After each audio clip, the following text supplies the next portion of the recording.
Picture this, right? You're sitting at dinner, someone rings a bell, and suddenly you're drooling like you just saw your favorite dessert in the entire world. Weird, right? Well, that's basically what happened in one of the most famous psychology experiments in history, Pavlov's dogs. Ordinary and regular dogs who taught us something extraordinary about how each and every single one of our brains work and learn. This experiment was done by Ivan Pavlov, a Russian physiologist who was originally studying digestion. He noticed that his dogs didn't just salivate when food was placed in front of them, but they started drooling when they heard the footsteps of the lab assistant bringing them their food.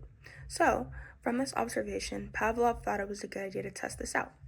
For the experiment, Pavlov surgically implanted small tubes into the dog's cheeks to measure saliva precisely.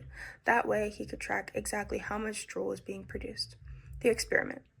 Step 1. Present the food and the dog's drool. Step 2. Ring a bell and nothing happens. Step 3. Ring the bell and present the food simultaneously, then the dog's drool. And Step 4. Ring the bell alone and the dog's drool anyway. Pavlov started with the neutral stimulus, like a bell. At first, this meant nothing to the dogs. Then, he paired the stimulus with food over and over again.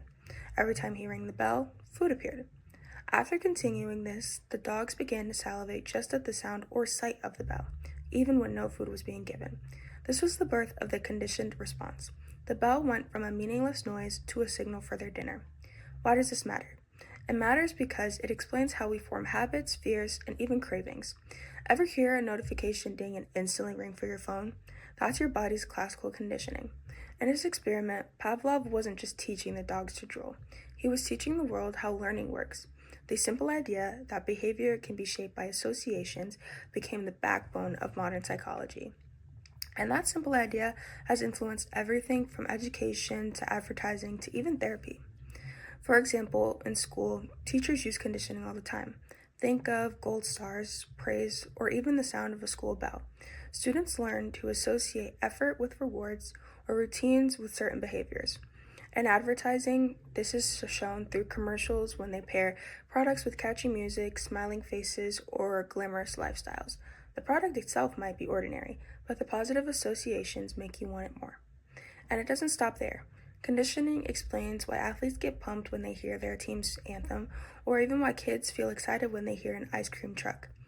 Pavlov showed us that our brains are wired to connect dots, even when the dots are simply just bells, buzzers, or pings. So next time that you hear a bell or a ding, ask yourself, are you responding to reality or to your conditioning? Either way, through this experiment, we were able to learn that our brains are trainable and that we're conditioned to think and do almost anything.